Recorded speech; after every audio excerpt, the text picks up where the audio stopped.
Hi കൂട്ടുകാരെ, സൽജാസ് കിച്ചണിലേക്ക് എല്ലാവർക്കും സ്വാഗതം. നമ്മൾ ഇന്നിവിടെ റെഡിയാക്കുന്നത് അരി അരയ്ക്കാതെ അരിപ്പൊടി വെച്ചിട്ട് പെട്ടെന്ന് ഉണ്ടാക്കാൻ പറ്റിയ ഒരു വട്ടയപ്പമാണ്. ഇപ്പം കറണ്ടില്ലാത്ത സമയങ്ങളിലാണേലും പെട്ടെന്ന് ഒരു ഈവനിങ് സ്നാക്കായിട്ട് നമുക്കിത് ചെയ്തെടുക്കാൻ പറ്റും. അപ്പോൾ നമുക്ക് ഈ റെസിപ്പി ഒന്ന് കണ്ടു നോക്കാം.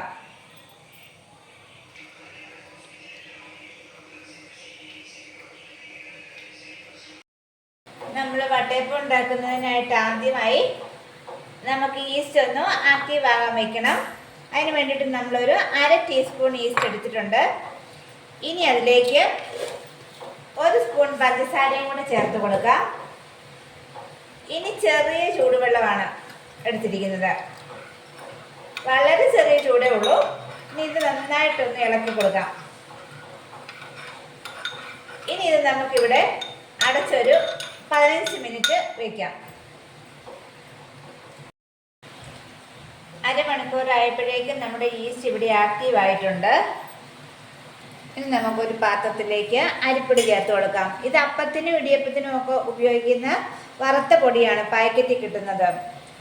2 കപ്പ് ചേർക്കാം. നമുക്ക് ആ കപ്പിൽ തന്നെ 1 കപ്പ് തേങ്ങ ചേർത്ത് കൊടുക്കാം. ഞാനിപ്പോൾ ഇത് അരക്കാതെയാണ് ചേർക്കുന്നത്, ഒന്ന് ഒതുക്കിയെടുത്താലും കുഴപ്പമില്ല. ഇനി ഒരു 3/4 കപ്പ് പഞ്ചസാരയും കൂടെ ചേർത്ത് കൊടുക്കാം. മധുരം ഓരോരുത്തരുടെ ഇഷ്ടത്തിനനുസരിച്ച് അഡ്ജസ്റ്റ് ചെയ്യണം.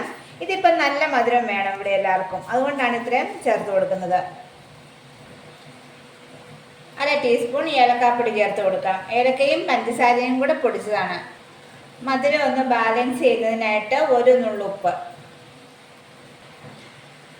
ഇനി നമുക്ക് ഈസ്റ്റും കൂടെ ചേർത്ത് കൊടുത്ത് ഇത് നന്നായിട്ടൊന്ന് കുഴച്ച് വെക്കണം. ഒട്ടും കട്ടയില്ലാതെ കലക്കണം. ഇവിടെ നമ്മളിപ്പോൾ എല്ലാം യോജിപ്പിച്ചെടുത്തിട്ടുണ്ട്. ഇനി പാകത്തിന് വെള്ളം ഒഴിച്ച് ഒന്ന് കുഴച്ചെടുക്കാം. വെള്ളം കൂടിപ്പോകരുത്, കുറേശ്ശെ ചേർത്ത് കൊടുത്താൽ മതി.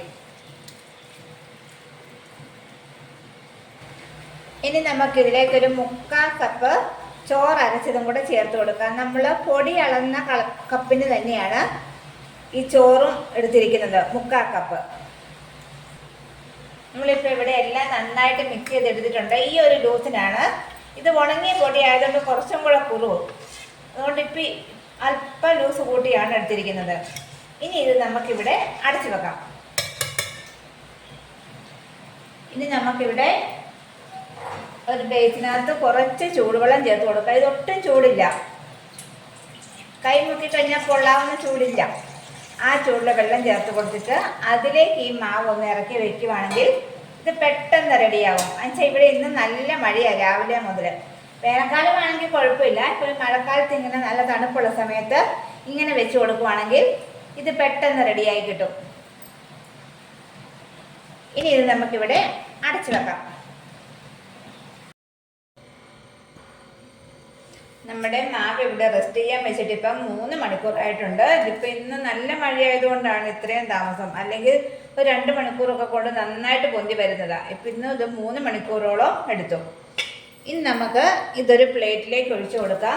ഓയിൽ സ്പ്രെഡ് ചെയ്തിട്ടുണ്ട് പ്ലേറ്റിൽ. ഈ പാത്രത്തിന് ഒരു 3/4 ഭാഗം ഒഴിച്ചാൽ മതി.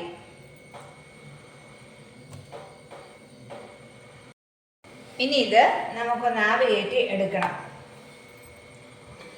നമ്മൾ ഒഴിച്ച് വെച്ച മാവ് ഇഡ്ഡലി പാത്രത്തിലേക്ക് മാറ്റിയിട്ടുണ്ട്. ഇനി ഇതൊരു 20 മിനിറ്റ് നമുക്ക് ആവി കയറ്റിയെടുക്കാം.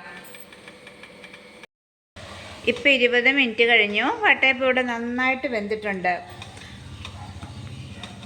ഒട്ടും പറ്റി പിടിക്കുന്നില്ല. ഇനി നമുക്ക് തീ ഓഫ് ചെയ്ത് കൊടുക്കാം.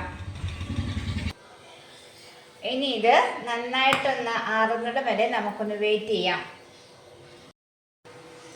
വട്ടയപ്പം ഇവിടെ നന്നായിട്ട് തണുത്ത് വന്നിട്ടുണ്ട്. ഇനി നമുക്കിത് പ്ലേറ്റിൽ നിന്ന് മാറ്റാം.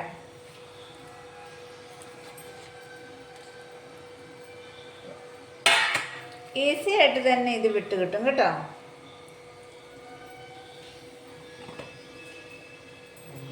നമ്മൾ പിന്നെ ബാക്കി വന്ന മാവും കൊണ്ട് ഇഡ്ഡലി പാത്രത്തിലും കൂടെ ഇങ്ങനെ ഇഡ്ഡലി പോലെയും കൂടെ ഉണ്ടാക്കി എടുത്തിട്ടുണ്ട്.